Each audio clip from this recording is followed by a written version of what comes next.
Dia tonga soa atao amin'ny fandaharana Jeanne Forêt Santé aty Canada indray ianao. Ny fandaharana izay ho voaboasantsika eto zany dia momba ilay resabe tamin'ny famoahana an'ilay fanafody Covid organika izay natolotry ny filoham-pirenena malagasy izany Andry Nirina Rajoelina tamin'ny herinandro lasa teo iny. Ny hevitro zany amin'ny maha olom-pirenena tsotrahy no ho resako eto amin'ity fandaharana ity. Maro dia maro ny zavatra mifamaofao zany ao ambadikin'iny. Eo zany ny resaka ara-pahasalamana, eo ihany koa ny resaka sosialy, eo ny resaka koltoraly, eo ny resaka lalàna, eo ny resaka politika. Izany zavatra rehetrarehetra izany zany dia miditra ao anatin'iny famoahana an'iny fanafody iny daholo, satria tsy sahala amin'ny famoahana sy fivarotana tambavy tsotra eny an-tsena izy iny, na ny fivarotana ny tambavy amin'ireo toeram-pivarotana misy ny tambavy vokatra malagasy. Fa voalohany indrindra aloha zany dia nipoitra tao anatin'ny savorovoro momba ny fiadiana amin'ny aretina coronavirus izay sady zava-baovao eran'izao tontolo izao, zany aretina izany, ary nipoitra ihany koa tao anatin'ny savorovoro politika. Izay zany no tena mahasarotra azy io, ary indrindrandrindra koa zany miditra ihany koa zany ny resaka lalàna sy ny resaka fifanoheran'ny médecine traditionnelle sy ny médecine scientifique moderne zany. Ny hevitro zany amin'ny maha dokoterahy sy amin'ny hoe nandalinako, nanarahako ny fanofanana momba ny phytothérapie na ny plante médicinale. Nanaraka fanofanana aho tao amin'ny Homéo Pharma tao Antananarivo momba ny phytothérapie, ary mbola nanohy izany koa taty Québec zany tamin'ny Académie de phytothérapie du Québec. Izany hoe mba misy zavatra kely ihany zany azoko entina momba an'io toe-javatra io, satria sarotra io na dia aty amin'ny tany vaventy ohatran'ny Amérique du Nord dia sarotra io resaka io, satria misy resaka pouvoir koa miditra ao anatin'izay. Ka hitako zany amin'ny internet fa mitondra savoritaka izy io zany, satria voalohany indrindra dia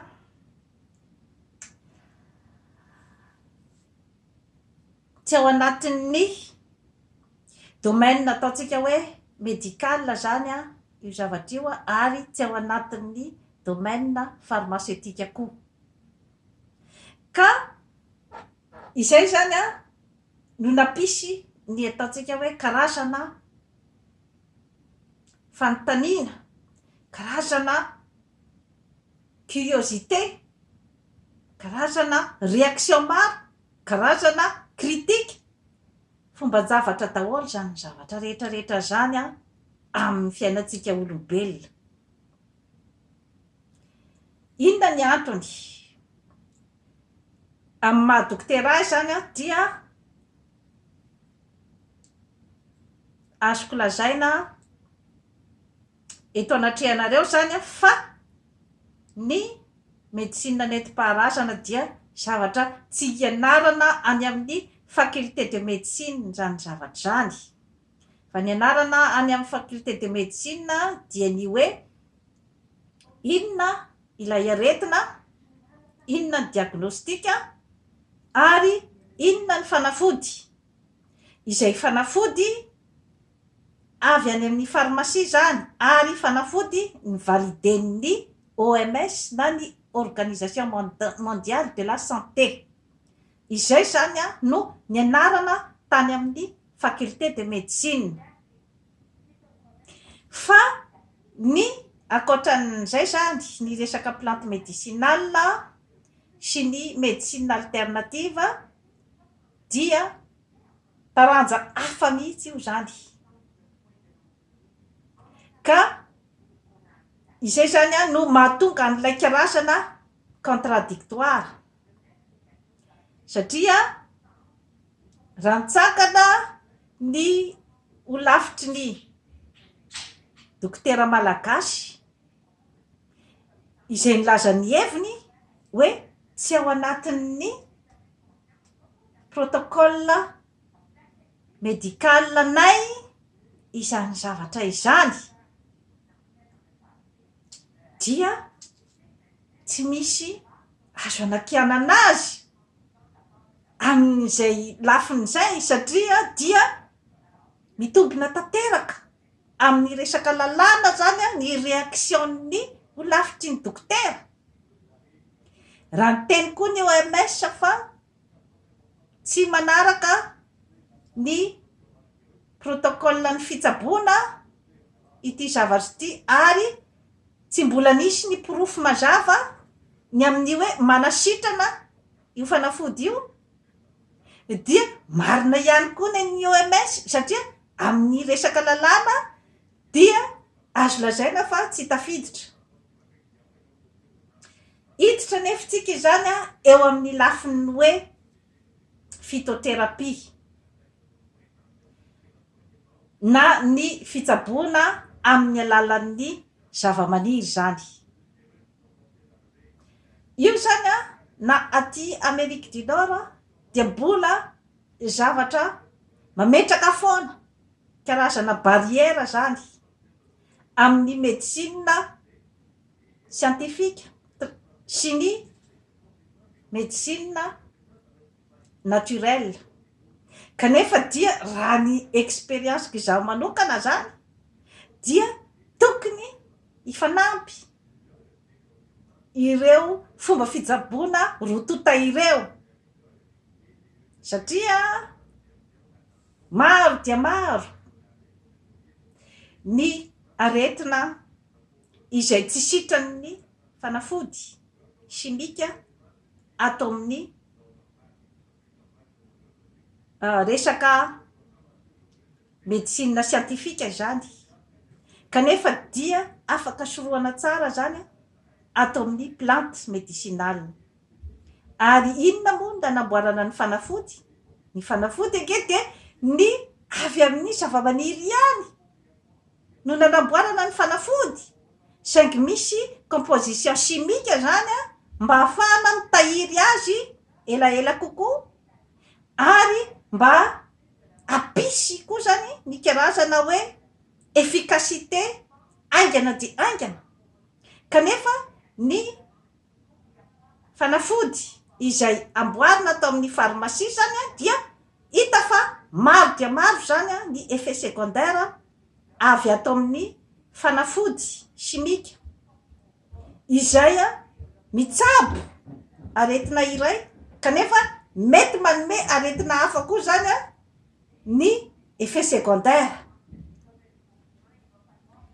Eo zany no mipetraka ny herin'ny médecine avy amin'ny zava-maniry izay mampisy ny karazana fifandrafesana na ny rivalité kanefa dia zavatra fantatr' izao fa mifameno ary matoa moa io zany a hoe aty amin'ny tany vaventy zany a ny hoe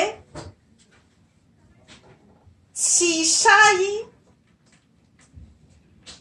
esorina tanteraka ny fampiasana azy io de satria misy mahita tombotsoa betsaka de betsaka amin'ny fampiasana ny plante médicinale fa saika amin'ny fiainan'izao tontolo izao dia misy ny atao hoe pouvoir izany hoe ny pouvoir ny industrie pharmaceutique zany a dia goavana de goavana eran'izao tontolo izao a raha mihoatra zany a amin'ny plante médicinale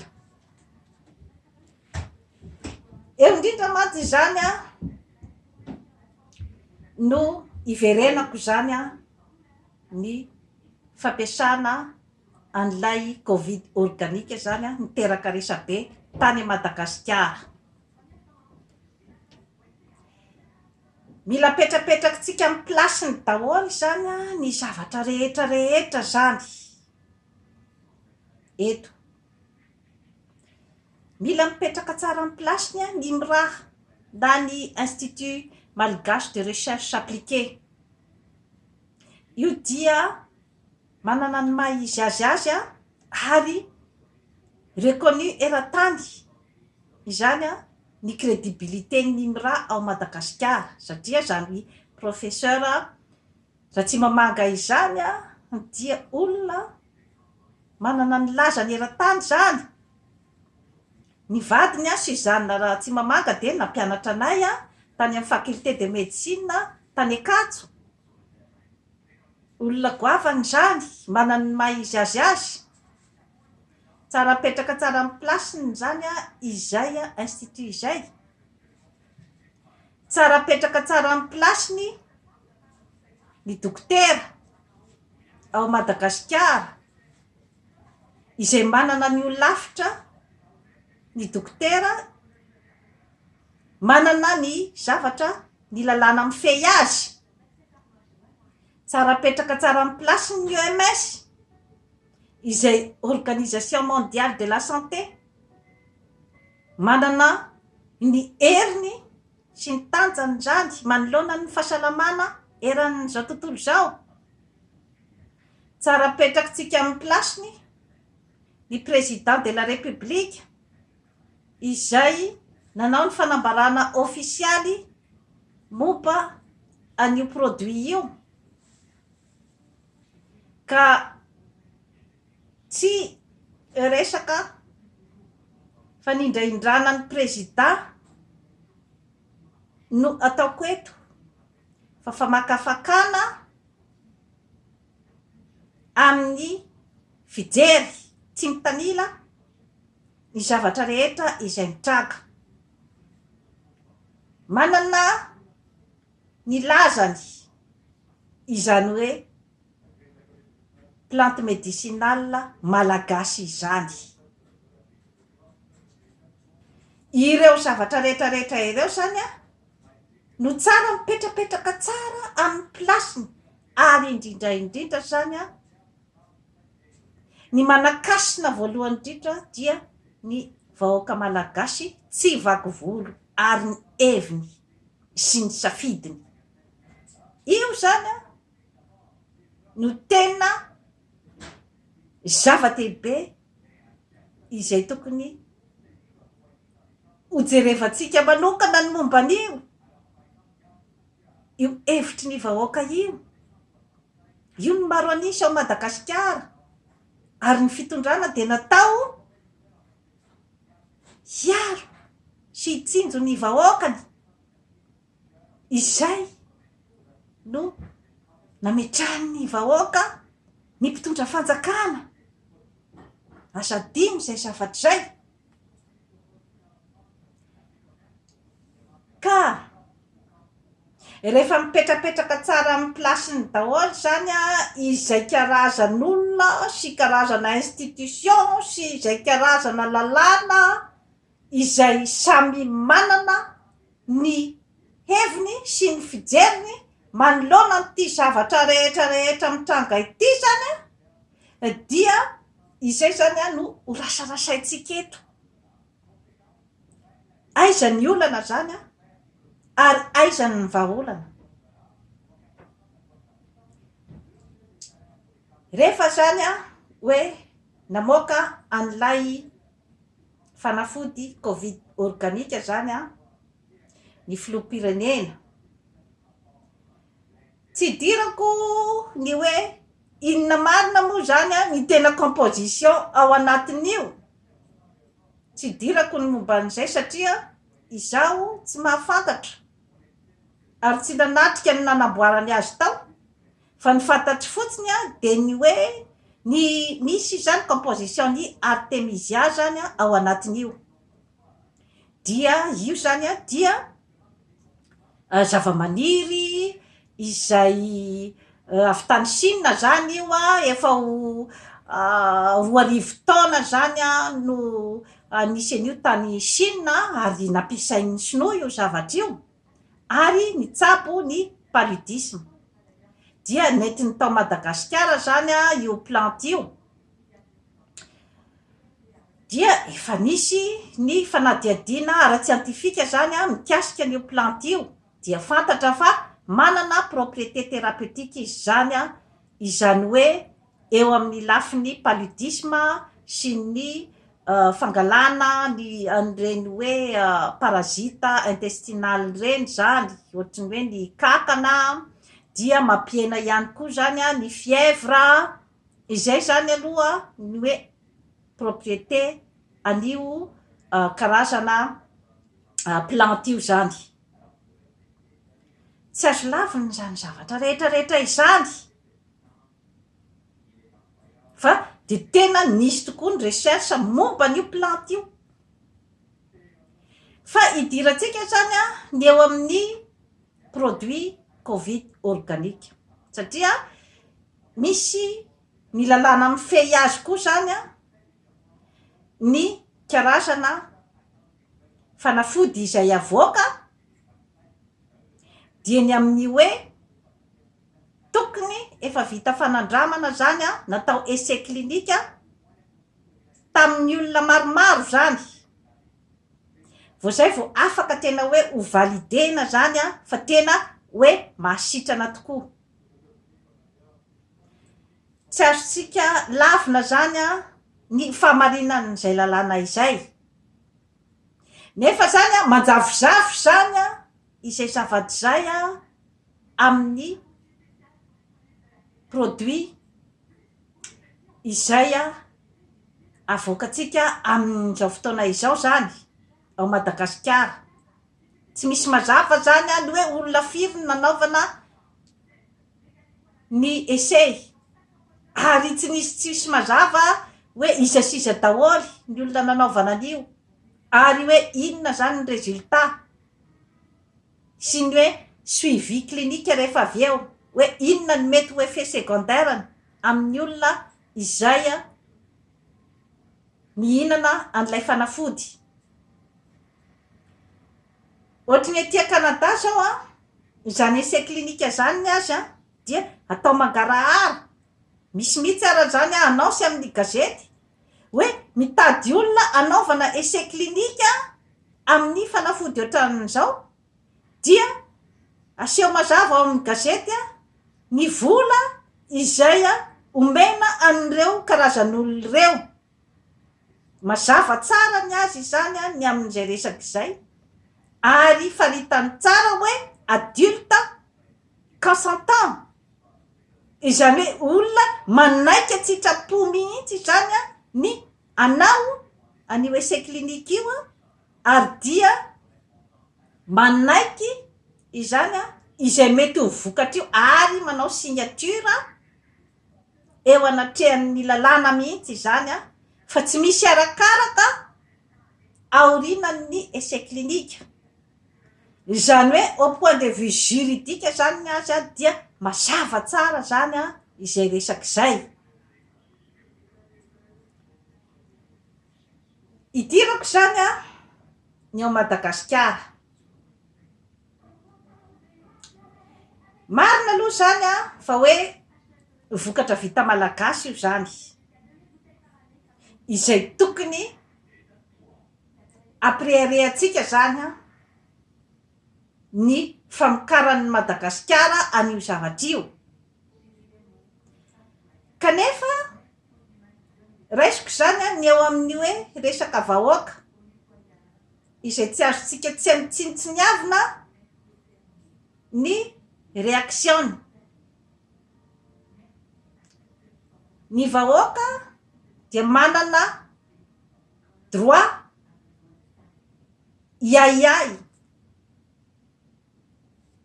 amin'ny maha olombelona izay hoe inona marina moa zany a no mety fiatefan'ny fanafody aty amin'ny vatako. Manana droit izy ny eritreritran'izay, manana droit izy anana ny doty, ary manana droit izy ny tsy hiditra amin'ny essai clinique, satria hatramin'izao aloha zany a dia tsy mbola henoko zany a ny hoe resaka mazava zany a ny amin'ny momban'izay, fa ny henoko zany a dia ny hoe etsy ankilany zany a milaza hoe tsy zananareo ve mba misy hoe mba vokatra vita malagasy amin'izao fotoana izao, de mba tokony tsika zany a mba ho fiera amin'ity filoham-pirenenantsika ity. Aza matahotra fa tsy misy zavatra tahorana mihitsy io a de hoe ny filoham-pirenena mivady a sy ny manodidina azy zany a no efa nisotro an'ilay fanafody teo mason'ny olona rehetra rehetra. Ampy ve nefa izay zavatra rehetra rehetra izay a irassurena zany a ny vahoaka malagasy. Izay zany a fanontaniana mipetraka zany, satria resaka fifampitokisana zany a no alefa fa tsy resaka tena hoe misy rigueur zany a amin'ny lalàna. Eo zany a ny point anankiray. Ny point faharoa zany a dia ny hoe fampisotroana ny ankizy tsy ampy-taona any am-pianarana. Mbola tsy manana zany a ny fahamatorana zany a ny ankizy any am-pianarana ny andray fanapahan-kevitra hoe tokony hisotro an'ity ve za sa tsy tokony. Eo zany aloha dia tokony hitandrina ny fitondram-panjakana, fa satria tsy azo atao izany ny mandidy olona iray anaovanao karazana fanandramana essai clinique araky ny teniko teo raharano lalàna, ary amin'ny zo maha olombelona koa de mananjo ny olona rehetra rehetra andahy na anaiky ny anaovana essai clinique. Izay zany a de efa tafiditra ihany koa zany a eo amin'ny resaka lalàna sy ny zo maha olombelona. Indrindrandrindra moa zany a dia insistevako zany a ny hoe ankizy any am-pianarana zany a tsy tokony mihitsy ho terena ny ankizy any am-pianarana andray an'io, ary indrindrandrindra zany a ny latsaky ny 18 taona. Aoka zava tsara ny tiako lazaina. Ny 18 taona miakatra zany a no tokony afaka andray an'io raha ohatra ka amin'ny sitrapony.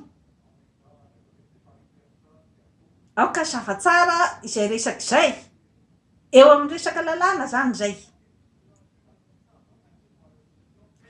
Etsy ankilany nefa de ny hoe ny tambavy dia zavatra ohatrany hoe efa fomban-dravontsika zany. Ny mahagaga nefa zany a dia hoe inona no nahatonga n'ilay karazana fitabatabana sy ilay karazana rejet zany tamin'ity indray nitoraka ity. Fanontaniana mipetraka daholo zay zavatra zay, satria mety hoe ny ao anatin'ny sain'ny filoham-pirenena zany a de hoe efa ao anatin'ny culturantsika tia dia mety ho moramora angamba zany a ny ampidirana azy a eo amin'ny vahoaka. Nefa ilay resaka communication zany teo zany a no nampisy ny lesoka be de be, satria ny fomba izay a nanolorana azy teo amin'ny vahoaka zany a no misy lesoka. Satria eo mantsy zany a ilay toeran'ny ataontsika koa hoe notoriété amin'ny fiarahamonina iray na ilay olona hoe toteny. Efa nazavaiko teto izay émission zay a teo aloha, satria ny resaka toteny amin'ny fiarahamonina dia misy critère be de be mihitsy ny olona iray mba ho toteny amin'ny fiarahamonina misy azy. Ka eo zany a nipetrahan'ny notoriété-ny filoham-pirenenantsika zany amin'izao fotoana izao, satria raha vao misy koa zany a teny solafaka amin'ny zavatra toy ireny dia mety manimba zavatra be de be, satria osy isy ny filoham-pirenena hoe ampidirina mianatra ny mpianatra ary dia ho terena ny sotro ny covid organique ary izay mandaa izany dia considéré ohatrany hoe tsy tia tanindrazana. Teo zany a no nisy communication tena nandratsy dia nandratsy zany a ny tarehin'ilay a communication. Nandratsy dia nandratsy satria izay voalazako teo zay hoe nandika ny lalàna ary nandika ny zo maha-olombelona, satria tsy misy mahalala aloha hatramin'izao hoe inona ny effet secondaire an'io. Io tsy afaka hoe andeha ho lazaina fotsiny ohatran'izao fa tsy maintsy voarakitra anaty taratasy daholo ny validation momba an'izay zavatra zay a ary entinao rassurena amin'ny vahoaka izay omenao azy, fa tsy atao karazana hoe fanerena ohatran'izay. Raha araky ny fiheverako zany a dia tokony amerina ny teniny amin'ny vahoaka zany a ny filoham-pirenena amin'izay lafin'izay de ny hoe izay olona te isotro anio fanafody io no afaka misotro azy, fa izay olona tsy te ikitika an'io dia tsy misy fanerena na mivatana na akolaka. Ary indrindrandrindra ny mpianatra dia afaka, tokony ho afaka andeha any am-pianarana madiodio, tsy sakatsakana rehefa tsy te andray an'io, satria mbola ao anatin'ny ataontsika hoe fazin'ny fanandramana ane izy zany amin'izao fotoana izao e. Eo zany a nipetrahan'ny zavatra rehetra rehetra.